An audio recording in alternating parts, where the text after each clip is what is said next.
également. Donc ça va peut-être prendre un peu de bande passante, mais c'est pas très grave.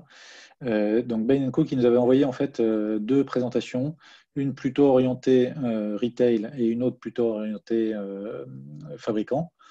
Deux produits de grande consommation, alimentaire et hygiène beauté, donc plutôt les PGC. C'est pour ça qu'on n'a pas envoyé cette invitation aux grandes surfaces spécialisées et aux personnes du non-alimentaire spécifiquement, mais on va élargir ça dès la semaine prochaine, très certainement. Donc ces deux présentations, en fait, enfin ces deux articles, on vous a envoyé les liens également. Joël de Montgolfier et Marc-André Camel vont passer 20-25 minutes, une demi-heure max, en fait, pour présenter ces articles, donc avec quelques slides qui ont été compilés très vite entre hier et aujourd'hui. Donc c'est Joël qui prendra la main sur la présentation, qui va partager l'écran de sa présentation. Donc vous verrez tous ces slides-là. Ces slides seront partagés avec tout le monde après, mais c'est ce qu'on s'est dit en préparation un peu plus tôt aujourd'hui avec Joël, c'est que ces slides sont valables aujourd'hui, probablement que demain ou après-demain, ils seront plus tout à fait valables, mais on va les faire vivre.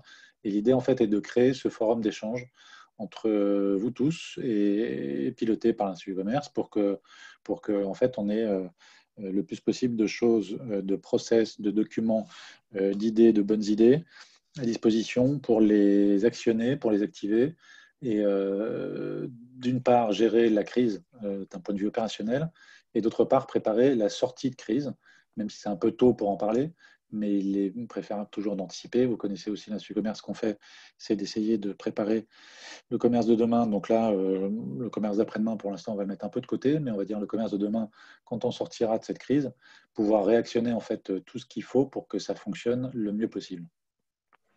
Voilà, moi c'est tout ce que je veux dire pour l'instant. Je laisse la parole à Joël et à Marc-André. Et vos commentaires sont les bienvenus au fur et à mesure. Et on verra après la présentation comment on va gérer, comment on va animer en fait ce forum. Joël, je te laisse la main. Merci beaucoup Xavier, c'est Marc-André. Je vais c'est Marc-André va démarrer. Oui. La présentation. D'abord, bonsoir à tous. Merci de vous être libérés ce soir. Je sais que tout le monde vit des moments un peu intenses en ce moment. Et merci beaucoup Xavier, merci Émilie pour votre invitation à nous joindre à ce webinaire. Je suis Marc-André Camel, je suis partenaire chez Bain basé à Paris. Je dirige notre practice distribution au niveau mondial pour Bain. Et je suis avec Joël de Montgolfier qui est elle aussi basée à Paris et qui, elle, dirige notre équipe mondiale de recherche sur les deux secteurs de la distribution et des produits de grande consommation. Chez Bain, en fait, nous vivons cette crise du Covid-19, non pas depuis quelques jours ou quelques semaines, depuis que c'est arrivé en fait vraiment en France. Nous la vivons depuis fin décembre avec nos clients en Chine qui ont été frappés très tôt en fait par cette épidémie qui a bouleversé à la fois leur process de travail, leurs économiques, les habitudes de consommation, etc. Et donc c'est un peu sur la base de cette expérience, suivie de l'expérience que nous avons eue en Italie en avance de phase de quelques jours par rapport à d'autres pays européens, l'expérience que nous avons eue en Corée aussi, sur la base de cette expérience-là, que nous avons assemblé quelques idées que nous souhaitions en fait partager avec vous. Alors, les choses évoluent très rapidement, comme le disait Xavier, et tous les jours en fait nous continuons d'écouter ce qui se passe sur les différents marchés, pas simplement en France, mais aussi à l'étranger, aux États-Unis, en Europe et en Asie. Nous étions ce matin, Joël et moi, avec un patron de distribution américain et un patron chinois, et nous avons comparé en fait leur approche de la crise. Donc on essaye d'enrichir en permanence notre approche de ces problèmes. On s'est dit avec Xavier que ce serait bien de créer ce forum de partage d'expérience. Donc comme nous sommes consultants, on a toujours envie de présenter plein de slides, mais on va faire en sorte que notre présentation soit vraiment très très courte pour laisser le plus de place à la discussion, à vos questions, etc. Voilà. Donc, juste pour commencer, pour nous aligner en fait sur comment regarder cette crise. D'abord, c'est important de se dire que cette crise, quand on l'a vu se déployer déjà ailleurs, elle se déploie typiquement en trois phases. La première phase, c'est une phase d'émergence où le virus est présent, mais franchement, la vie de tous les jours paraît encore normale. Les pouvoirs publics ne prennent pas vraiment de grandes actions. Et le sentiment dans le public, c'est c'est une petite grippe. Et on a tous connu ça. Et vous vous souvenez encore de ce qu'on se disait il y a peut-être pas plus de 10 jours en France. La deuxième phase de cette crise, elle est d'abord inévitable et inexorable, et elle va arriver partout, y compris dans les pays qui ne l'acceptent pas encore intellectuellement. C'est la phase de très forte croissance ascensionnelle. Le virus se répand très très vite. Les gouvernements commencent à réagir et à prendre des actions de plus en plus restrictives. Et on voit des choses très différentes dans des pays très différents. Et du coup, les distributeurs et les industriels voient leur business très fortement impacté, à la fois la demande, l'offre, etc. Et quand certains retailers, ceux qui sont encore ouverts en fait dans cette phase-là, ont des demandes, ont des pics de demandes qui sont très très difficiles à gérer, des pénuries, etc. Et une partie de la distribution est-elle obligée de s'arrêter, de fermer boutique, et c'est extrêmement douloureux. La bonne nouvelle, c'est qu'il y a une phase 3 après la phase 2, et c'est ce qu'on commence à voir, c'est pas encore complètement avéré, mais on commence à le voir en Chine. C'est ce qu'on appelle, moi je l'appellerais en français, c'est une phase de rémission d'abord et ensuite de guérison, parce que c'est une phase extrêmement délicate. On voit déjà en Corée, alors que tout le monde pensait que la crise était finie, les statisticiens avaient dit, ça y est, on est dans la phase de descente de cette crise logistique. Et en fait, non, il y a de nouveau des clusters qui apparaissent. Les Chinois ont de nouveau en fait, quelques cas qui sont importés de l'étranger et il y a ce risque que ça repart. Alors, si on essaie de se dire où est-ce que ça existe, où est-ce que ça n'existe pas, ces phases-là, en fait, dans tous les pays d'Europe, on est aujourd'hui, à notre sens, en phase 2. Il y a un pays en Europe qui ne l'accepte pas encore intellectuellement ou politiquement, c'est le Royaume-Uni. Les États-Unis sont pour beaucoup déjà en phase 2. Il y a eu, il y a 2 jours déjà, la fermeture des écoles. Il y a des zones des États-Unis qui sont entrées en confinement, sur la côte ouest en particulier, mais aussi sur la côte est. Mais la réalité, c'est que la plupart des pays doivent être déjà en phase 2.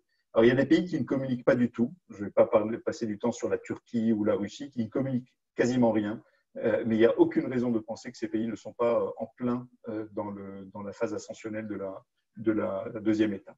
Alors, aujourd'hui, on n'a que la Chine qui est vraiment entrée dans qui émerge en fait dans cette phase de guérison, de rémission et de guérison.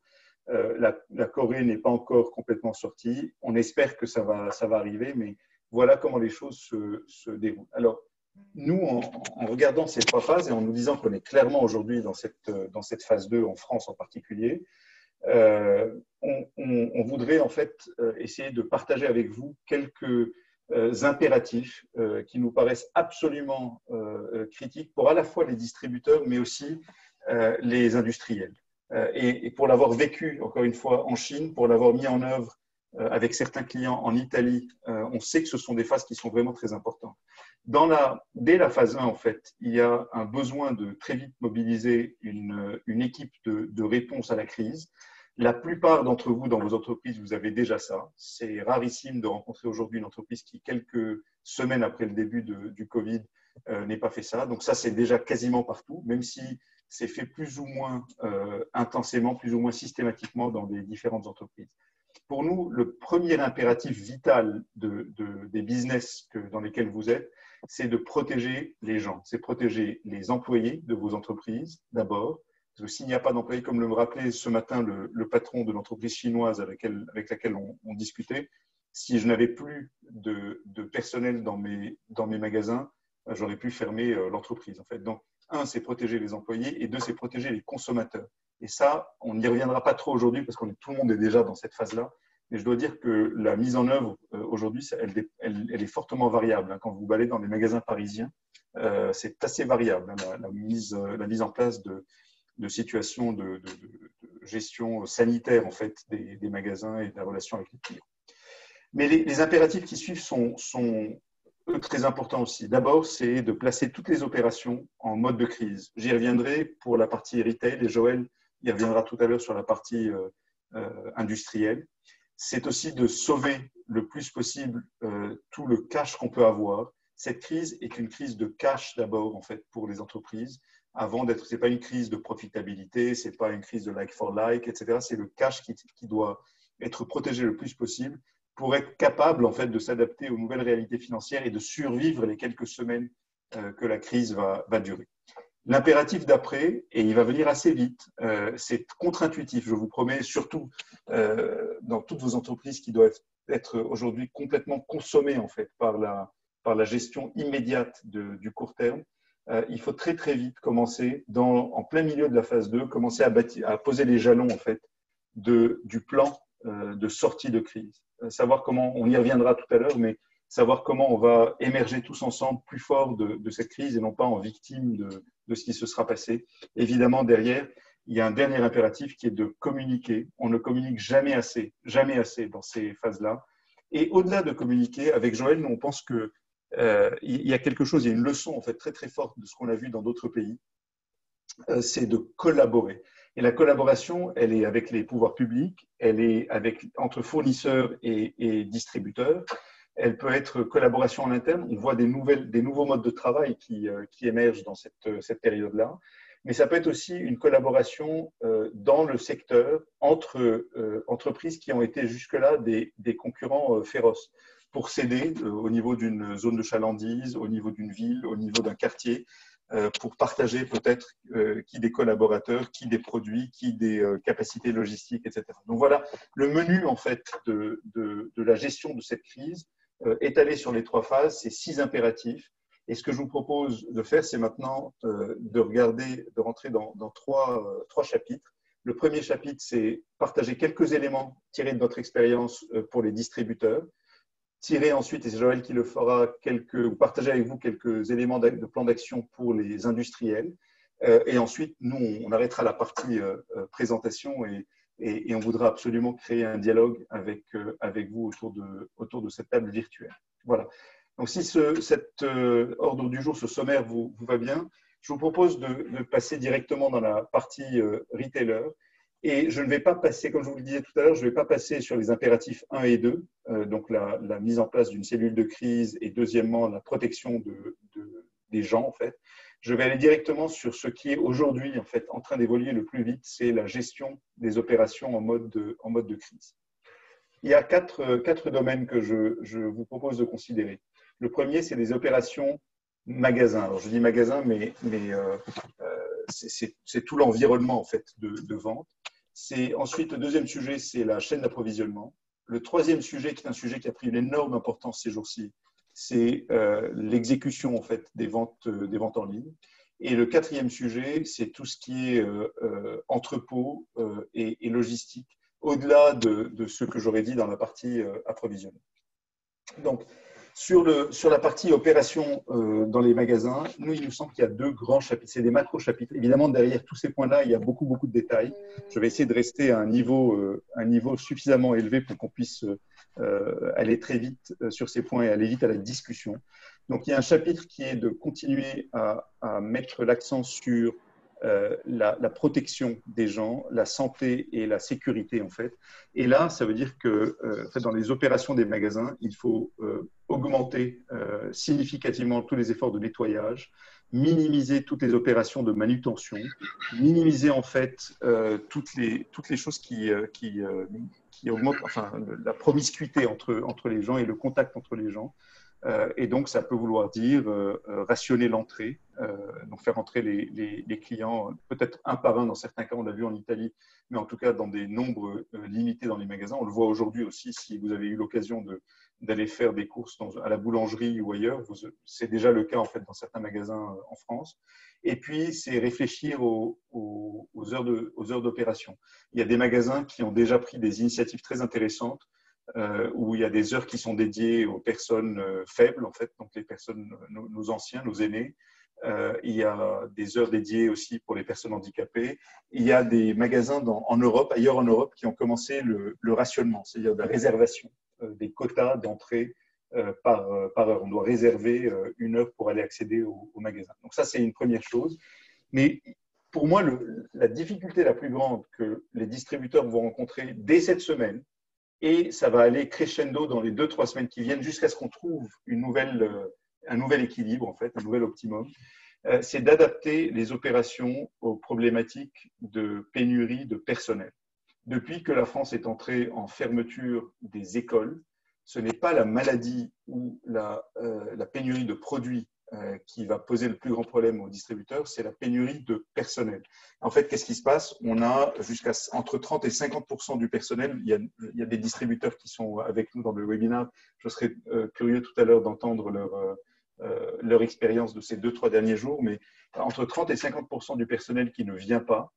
Et donc, ça pose tout un tas de problèmes d'ouverture des magasins et d'ouverture dans des conditions acceptables, en fait, pour être capable de faire le restockage, etc. Et donc, ce que ça va inévitablement obliger les distributeurs à faire, c'est faire des hiérarchies, en fait. Hiérarchies dans une zone de chalandise donnée, dans une ville donnée, dans un quartier donné. Quand on a plusieurs magasins, est-ce qu'on peut en fermer quelques-uns pour réallouer le personnel sur les autres et continuer les opérations? Pareil pour le online, il y a quelqu'un qui parlait de Colruyt qui fermait tous ses drives aujourd'hui.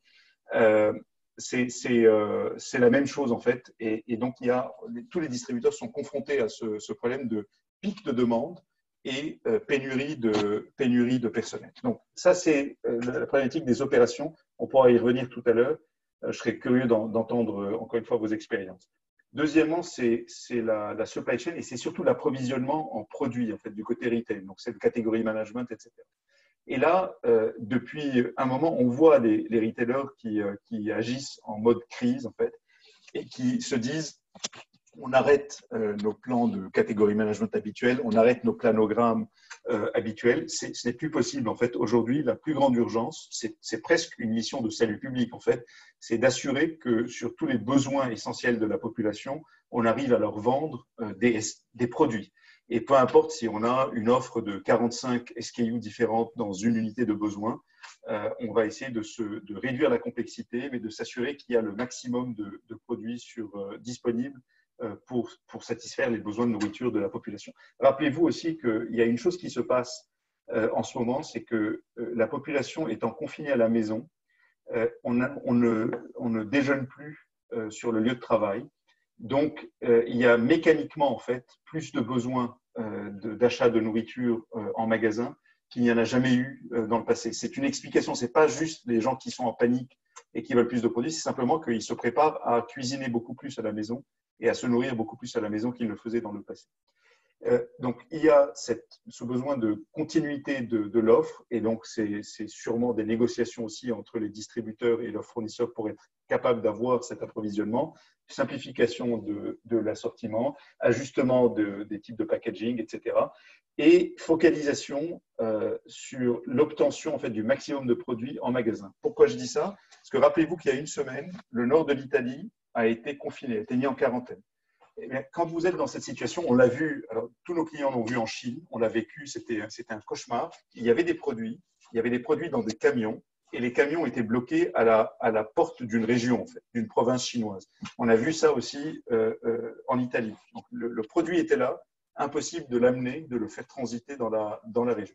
Alors, à moins que le gouvernement ne relâche complètement toutes les contraintes, ce qui est possible en fait, on peut arriver, si l'épidémie devient plus grave encore, on peut arriver à des mesures de confinement plus sévères que ce qu'on connaît aujourd'hui. Aujourd'hui, c'est encore souple.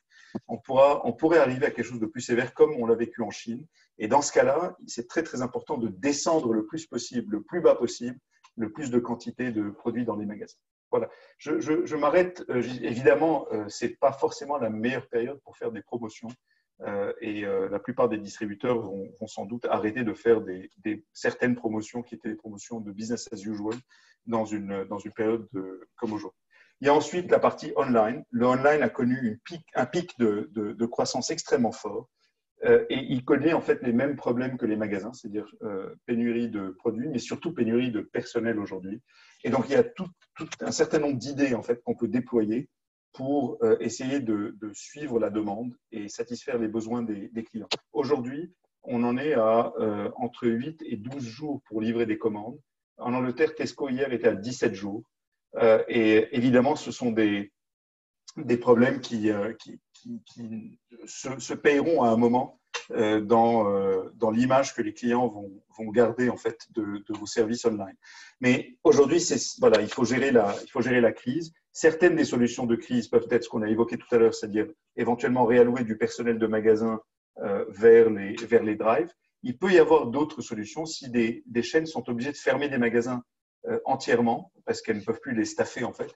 peut-être qu'on peut transformer ces magasins en dark store, en fait, en centre de fulfillment pour l'online. Donc, il peut y avoir, en fait, je pense que dans les 2-3 semaines qui viennent, on va voir des choses qui se passent dans les différentes chaînes de distribution en France qui vont tester toutes ces idées pour être capables de servir mieux les clients. Et enfin, il y a toute la partie entrepôt et logistique. Encore une fois, le problème principal va être d'abord un problème de pénurie de personnel. Et derrière, ça va être le risque en fait que le cloisonnement, si jamais l'épidémie augmente, on ait un cloisonnement qui isole en fait les centres logistiques des magasins qui ont le plus besoin des produits. Voilà, on peut imaginer tout un tas de solutions de flexibilisation ici. On peut essayer d'imaginer des solutions pour anticiper et pallier les risques qu'il y a sur le transport. Je vais pas aller beaucoup plus loin parce qu'il y a d'autres sujets que je voudrais qu'on aborde ensemble. Le quatrième impératif de la liste, c'était save cash for survival. C'était sauver le cash le plus possible parce que dans certains cas, c'est le cas certainement de tous les retailers qui sont des retailers non alimentaires. Aujourd'hui, il y a vraiment une vraie problématique de survie. C'est pas, je vois, il y a une dichotomie dans le retail aujourd'hui en France. Il y a des gens qui font plus 20, plus 30, plus 40% de chiffre d'affaires et qui se disent, bon, bah, finalement, c'est difficile à vivre, mais en tout cas, financièrement, ça se passe plutôt bien, à condition que ça continue comme ça et que l'épidémie n'aille pas dans des problématiques plus graves que je viens de décrire.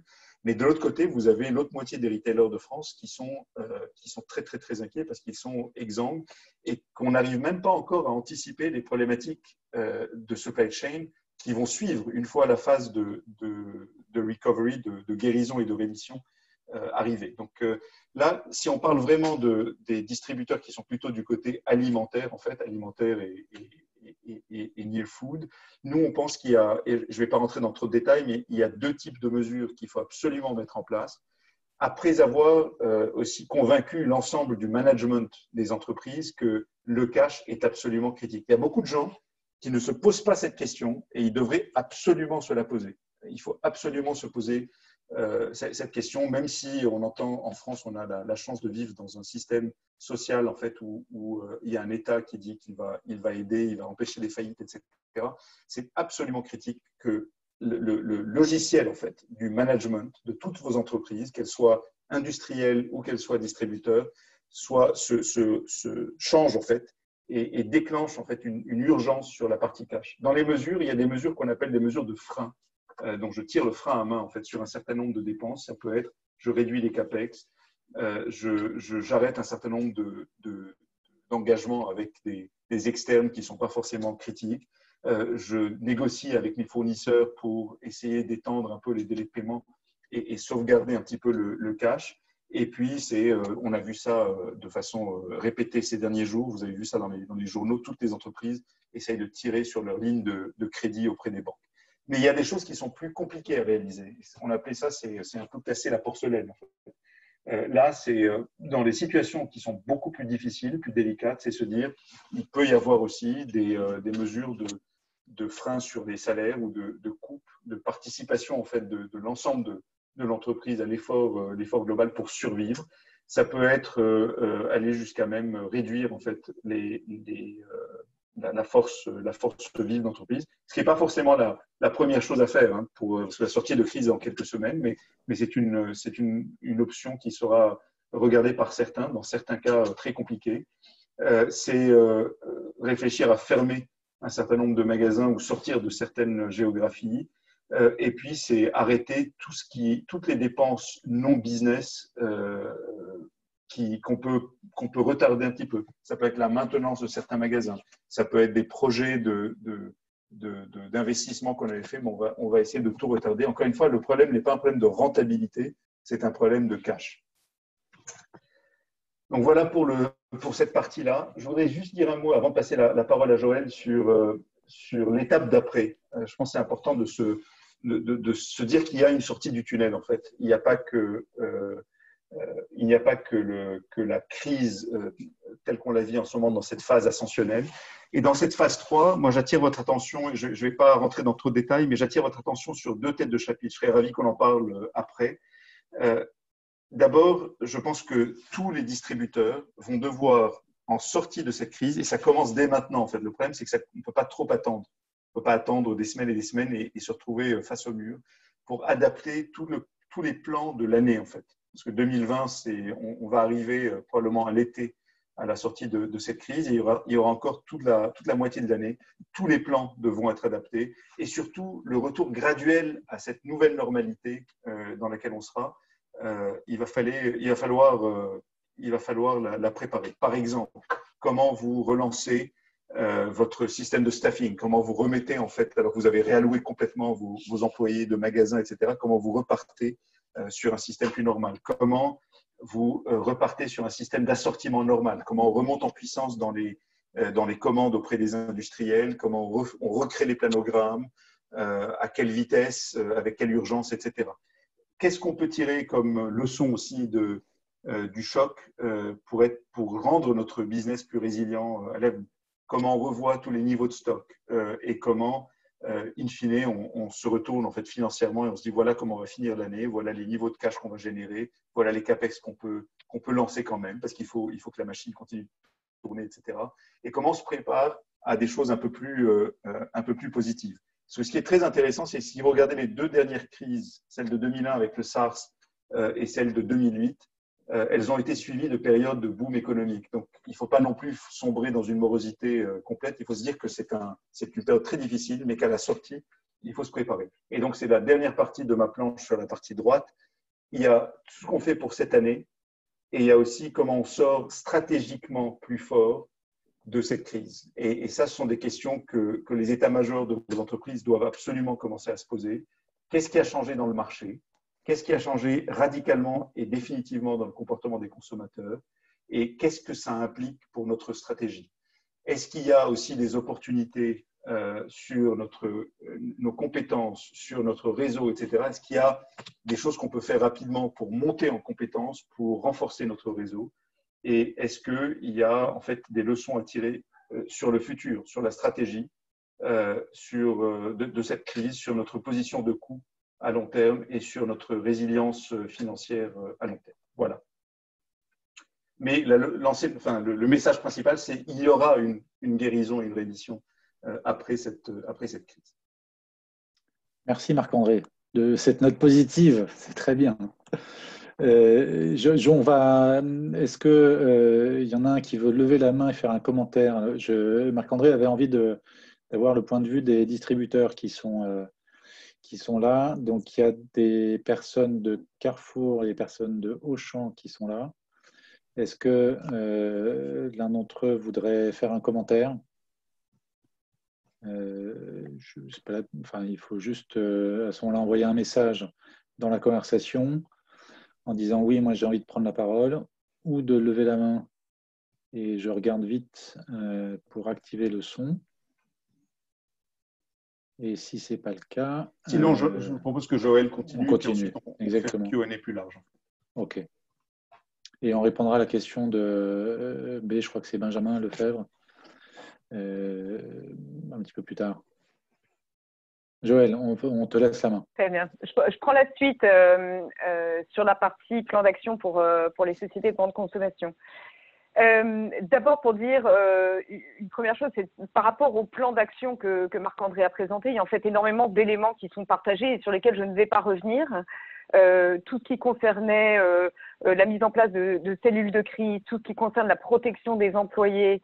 Il y a un petit peu moins en grande consommation de points de contact direct avec les consommateurs qui font qu'il n'y a pas à la fois le front des employés et le front des magasins à surveiller. Donc, c'est peut-être un peu moins une priorité brûlante à gérer du côté de la grande consommation, mais il y a quand même, malgré tout, beaucoup de contacts et de manipulations avec le produit qui font que voilà, quand on se passe les produits dans la chaîne logistique, quand on finit par les transmettre dans les magasins, etc., il peut y avoir néanmoins des contaminations. Donc, de toute manière, ces impératifs-là, ils restent absolument valides. Je les recouvrerai pas parce que, encore une fois, ils sont devenus un peu communément admis dans l'industrie, donc on n'a pas besoin de s'étendre là-dessus. Ce qui nous semblait intéressant, c'était de dire, bon, en fait, en regard de cette tension dans la distribution qu'a décrite Marc-André, on trouve les fabricants et qu'est-ce que eux ils ont à gérer. Donc, de manière assez évidente, moi, je passerai en revue 4 thèmes qui nous semblent les plus critiques à ce stade. Le premier, c'est bien évidemment celui de la production et de la montée en charge dans pas mal de catégories pour essayer de répondre à une demande croissante. Vous avez un certain nombre de catégories dans l'environnement alimentaire et para-alimentaire qui se trouvent aujourd'hui en forte croissance. Il y en a quelques-unes qui sont considérées beaucoup moins comme des nécessités et qui n'ont pas ce type de dynamique. Mais en règle générale, avec un rapatriement sur une demande domestique, en fait, on a pour l'ensemble pas mal de croissance partout. Donc, qu'est-ce qu'on fait dans ces cas-là? Comment on s'ajuste? Après, Marc-André évoquait le sujet de, en fait, il y a le transport au point de vente final qui commence à devenir, dans pas mal de marchés, un point de douleur et un point d'étranglement du système. Donc, qu'est-ce qu'on peut arriver à faire, sachant qu'on souffre un peu des mêmes contraintes que la plupart des distributeurs, c'est-à-dire que aujourd'hui, c'est pas tant une dynamique de contamination par le virus qui est en train d'affecter la présence des employés, mais c'est en fait le fait que les écoles aient été fermées et que pour beaucoup, les gens se retrouvent confinés avec aucune solution de garde pour leurs enfants et donc ça crée nécessairement des points de tension dans l'ensemble de la chaîne. Et puis 2 sujets qui sont un peu plus spécifiques, il me semble, c'est le sujet de la relation commerciale. Donc je voyais qu'il y avait pas mal de commentaires dans le panel sur qu'est-ce qu'on fait en fait avec les forces de vente. Et puis le sujet plus spécifique du marketing. Voilà, est-ce qu'on coupe les robinets, est-ce qu'on les réajuste et notamment comment est-ce qu'on ajuste les messages. Donc je vais essayer de faire un tour d'horizon assez rapide en illustrant le propos par des exemples, mais je veux pas non plus prendre la parole pendant trop longtemps pour des choses qui semblent, je pense maintenant, qui commencent à devenir assez évidentes.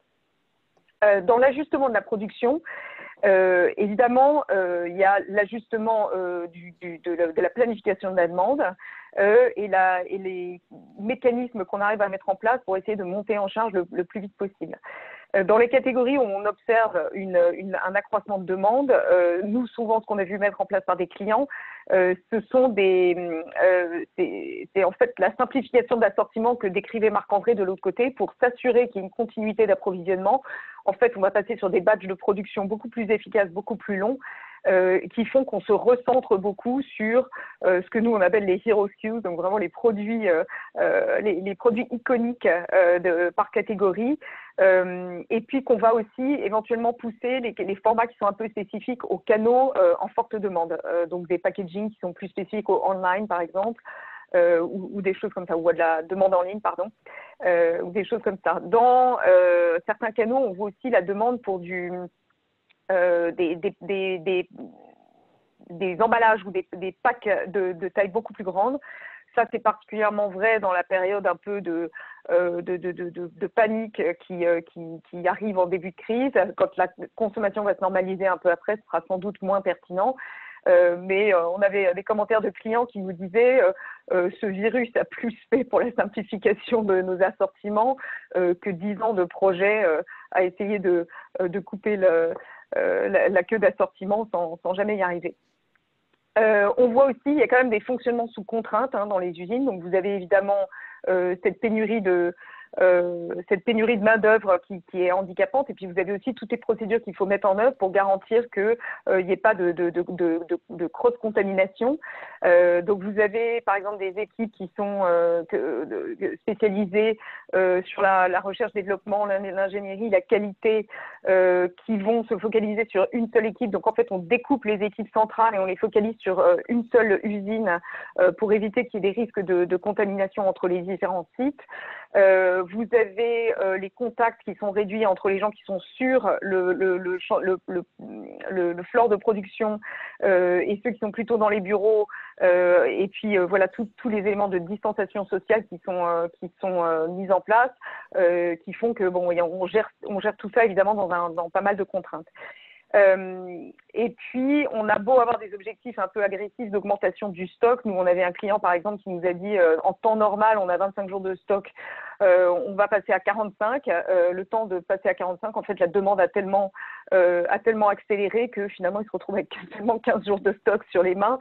Donc, très rapidement, en fait, on est dépassé par l'ampleur de la crise et donc, il faut être très vigilant sur l'anticipation, en fait, des courbes de demande et puis le dispatching.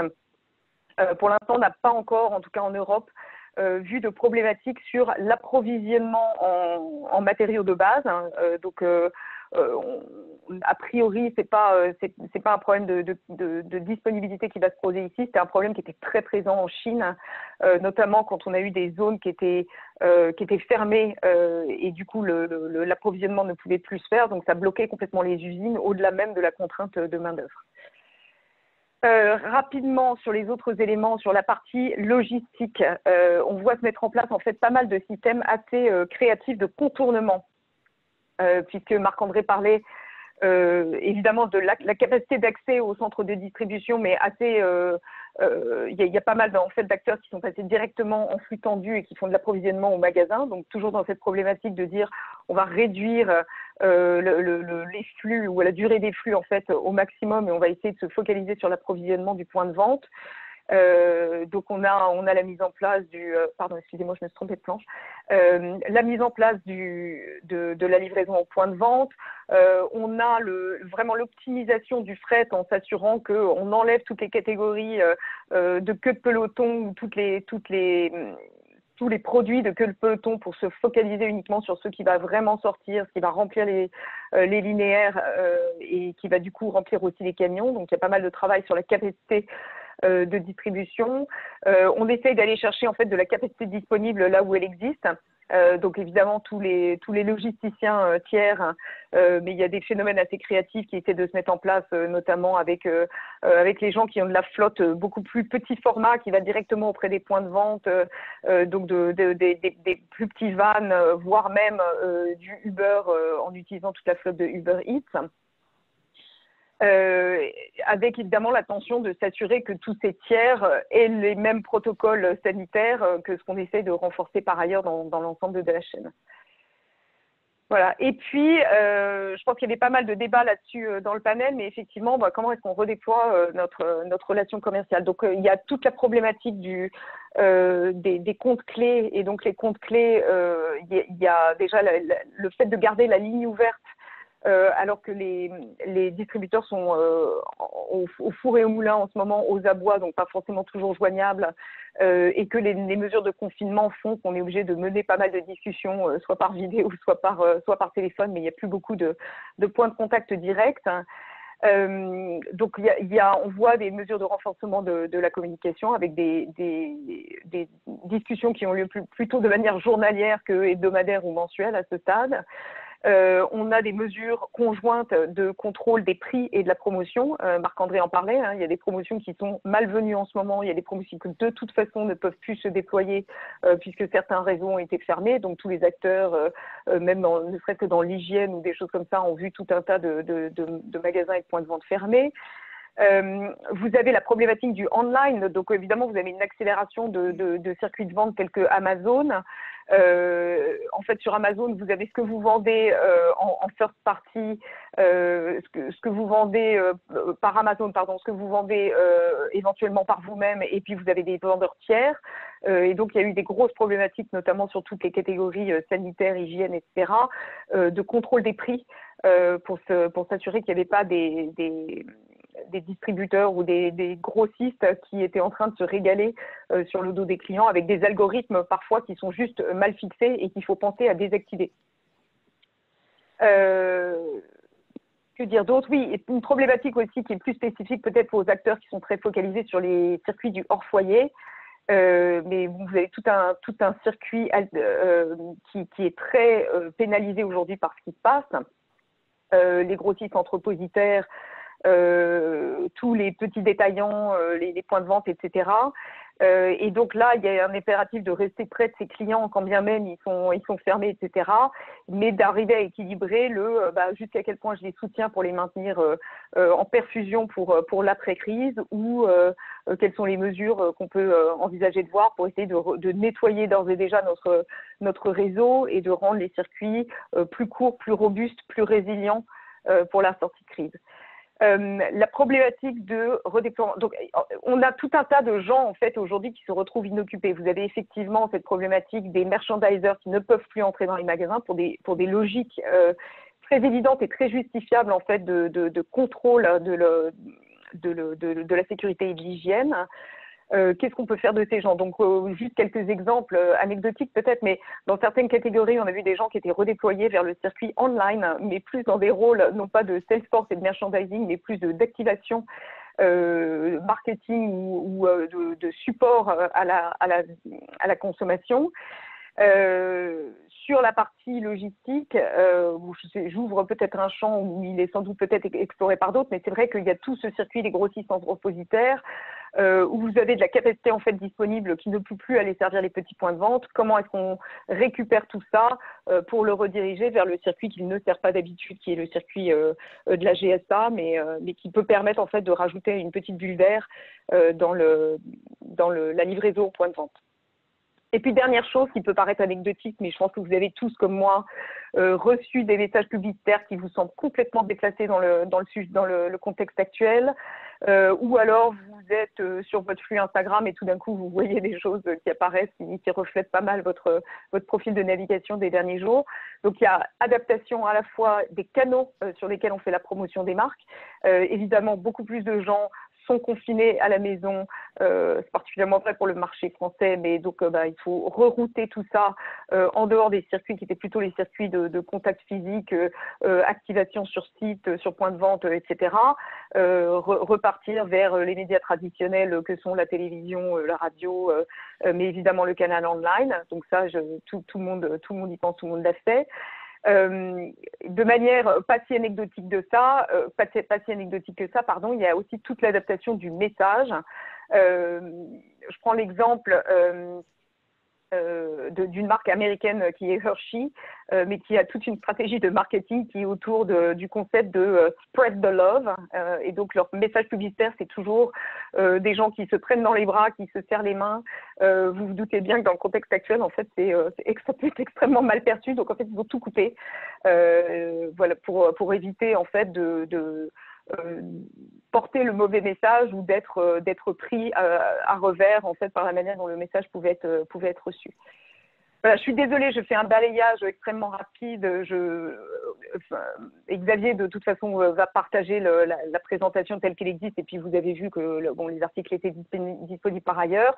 On les remet à jour de manière très régulière parce que vous voyez bien qu'il y a des choses qui étaient très novatrices il y a encore une semaine et qui deviennent de la commodité au fur et à mesure où on avance. Moi, ce qui me frappe, en fait, dans les discussions qu'on a, c'est le fait de dire, et je pense que c'est peut-être le rôle que doit jouer ce forum, c'est le fait de dire qu'il y a une espèce de décloisonnement qui doit s'opérer. Marc-André avait commencé à en parler. Il y a une collaboration entre fabricants et distributeurs qui apparaît absolument évidente, mais il n'est pas impossible qu'on arrive très vite à des schémas de collaboration entre fabricants, des schémas de collaboration entre distributeurs, et puis des schémas de collaboration avec une chaîne qui aujourd'hui ne faisait pas traditionnellement partie de ce qu'on appelle la grande consommation ou la grande distribution, mais qui en fait peut avoir un rôle à jouer. Donc des logisticiens, des Uber, des gens qui viennent apporter un renfort avec de la main-d'œuvre, ou des gens qui vont apporter des capacités de logistique ou des capacités de traitement de système pour rendre peut-être un peu plus stable toutes les opérations online. Enfin voilà, donc il y a tout ce thème de la collaboration qui nous semble être un peu un moment révélateur que doit vivre l'industrie aujourd'hui. C'était tendu, c'était conflictuel. Finalement, il y a une espèce d'union sacrée qui doit s'engager pour aller servir les consommateurs finaux qui sont dans une situation parfois de détresse morale qui peut être assez grande, qui ont des inquiétudes sur le fait de pouvoir être nourris pendant une période de temps qui reste encore à définir aujourd'hui. Et donc, voilà, on lance ce sujet de la collaboration pour laquelle il nous semble que l'Institut du commerce a un rôle à jouer. Et on serait heureux de lancer le débat dans cette assemblée et puis de le continuer, en fait, puisque ça demande une mise à jour absolument permanente. Merci, Joëlle. Je regarde l'heure parce que effectivement mais c'est le premier, c'est normal, c'est un peu difficile de dimensionner les choses. Il y a, alors merci beaucoup à tous les deux. Je vais vous laisser ouvert parce qu'en fait, vous avez vu les questions qui passent, hein, tout le monde les voit au fur et à mesure. Mais il y avait 2-3 questions sur lesquelles j'aurais souhaité avoir une réponse de votre part. Donc la première je remonte, c'est voilà, en fin de phase 2 ou début de phase 3, avez-vous noté en Asie un mouvement des consommateurs sur les produits d'entrée de gamme en raison d'inquiétude ou de réalité de baisse de leurs revenus? Alors, ce qu'on a noté en Asie, c'est une très bonne question en fait. Il y a deux choses qu'il faut garder en tête. D'abord, la décélération. Et on nous a beaucoup posé la question de qu'est-ce qui se passe quand on arrive à la phase 3. Est-ce que d'un coup, toutes les catégories qui ont été surachetées et surdemandées ces temps-ci vont complètement redescendre à zéro, etc. Les pâtes, les produits secs, etc. L'épicerie sèche. Et en fait, l'expérience de l'Asie montre que non. En fait, ce qui se passe, c'est qu'il y a une décélération, mais cette décélération, ça ne veut pas dire qu'on descend en dessous des niveaux habituels. On retrouve peut-être, on se rapproche des niveaux habituels, mais ça continue à un niveau assez élevé pendant un moment. Et en fait, la raison pour ça, c'est que un des drivers de cette surconsommation, c'est que les gens mangent chez eux, premièrement. Et en fait, le vrai indicateur du changement et du retour à une certaine normalité, c'est quand les gens repartent au travail. C'est ça qui est un des facteurs qui fait qu'en fait, on recommence à manger à l'extérieur. Il y a un rééquilibrage entre le out of home et la nourriture à domicile. Et donc, les choses commencent à s'équilibrer. La deuxième chose qui est la question qui est posée ici, c'est est-ce que les gens vont acheter moins cher? Je pense que les gens vont apprendre en fait à consommer différemment dans cette crise. Cette crise a duré quelques semaines quand même. C'est pas juste 2 jours. C'est pas un truc temporaire et puis d'un coup. Donc, ils vont sans doute retrouver le plaisir d'acheter, etc. Mais je pense que on va rentrer dans une crise économique qui va durer au minimum quelques mois avant qu'on ait un rebond. C'est peut-être 1 an, 2 ans, je ne sais pas, mais en tout cas, tout le monde prévoit une crise économique, même les États-Unis, qui sont jusqu'à aujourd'hui en surchauffe d'emploi. Ils sont à 4% de chômage, c'est-à-dire qu'ils sont en surchauffe, en fait. Le secrétaire au Trésor a dit ce matin qu'il s'attendait à ce qu'il y ait jusqu'à 20% de chômage aux États-Unis, immédiatement. Donc ça, c'est quand même… Il y a un retournement dans l'économie. C'est la fameuse récession que tout le monde imaginait pour 2020 ou 2021. Elle est peut-être là, elle est sans doute là.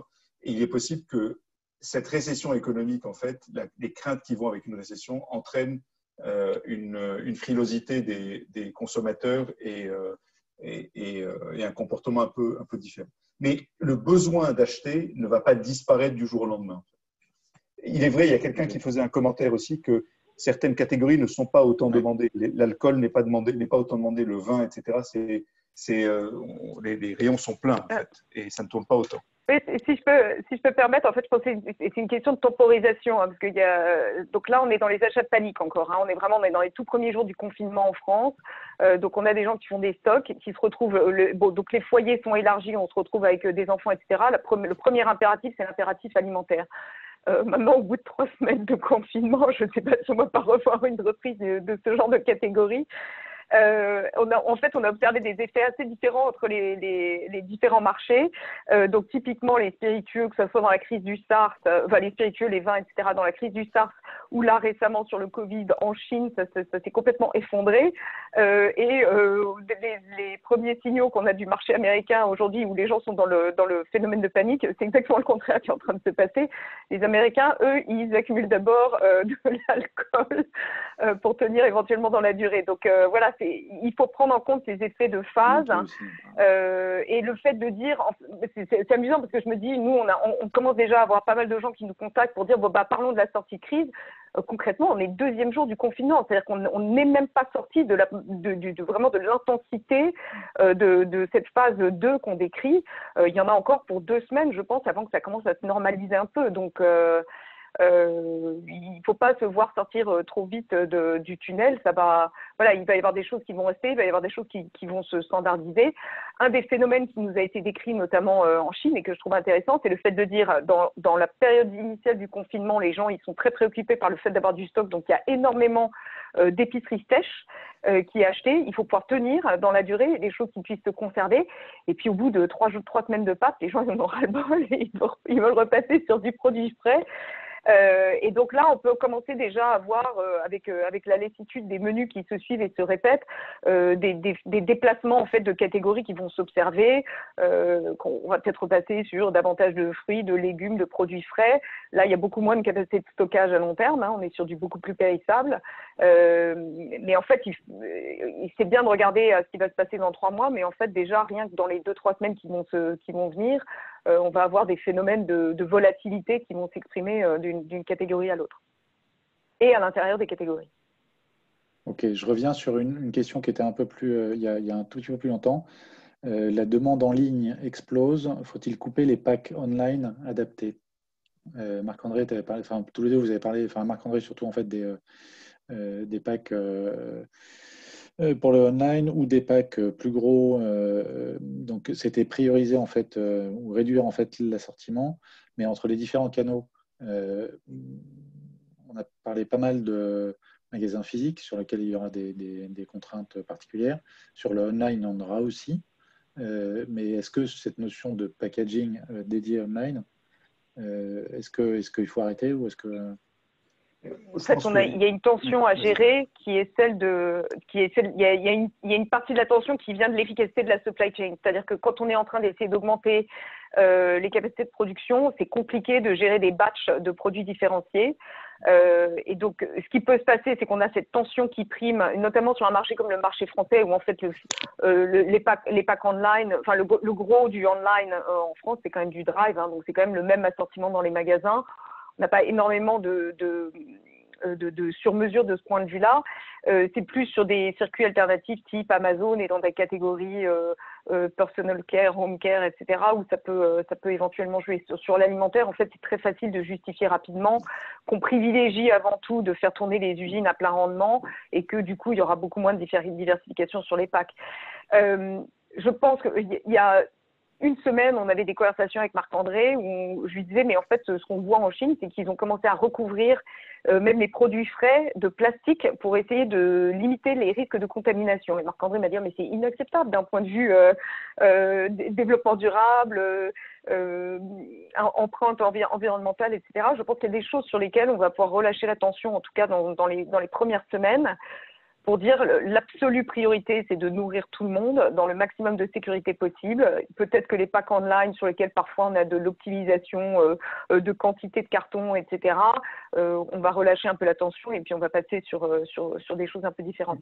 Alors, je disais que c'était inacceptable parce qu'en Asie, en fait, c'est une habitude en Asie. Si vous avez été dans des supermarchés asiatiques, que ce soit à Hong Kong, à Shanghai, à Singapour, etc., les produits, les fruits et légumes sont emballés individuellement dans des enveloppes en plastique. Et ça ne dérange personne, en fait. Je pense que dans nos pays européens, c'est un peu plus compliqué.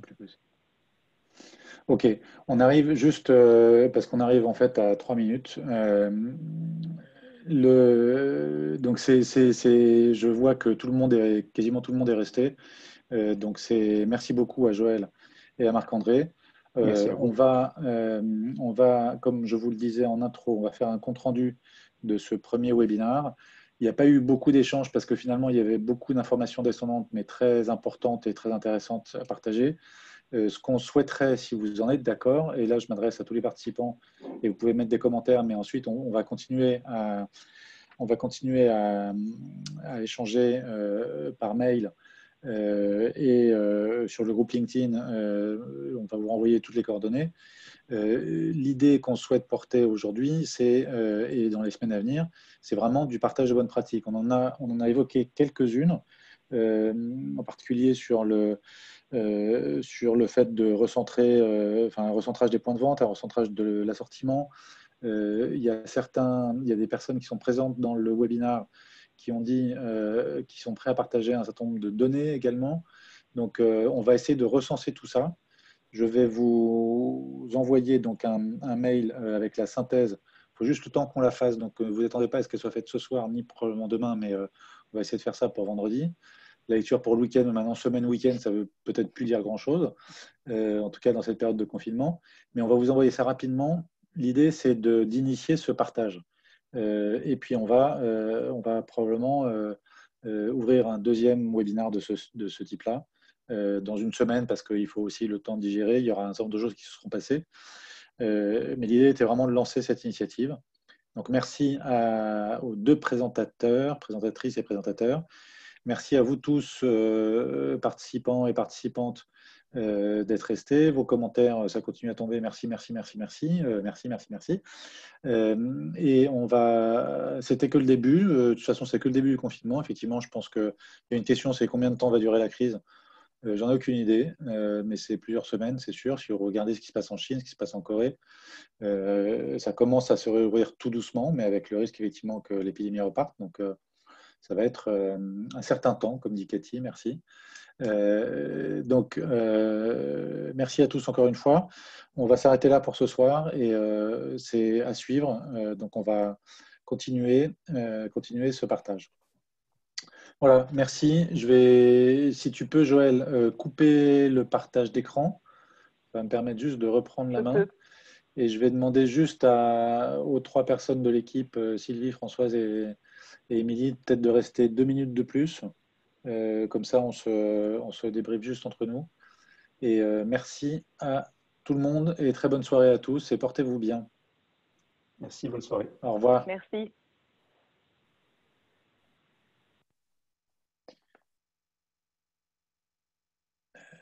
Enregistrer la conversation. Hop. Enregistrement.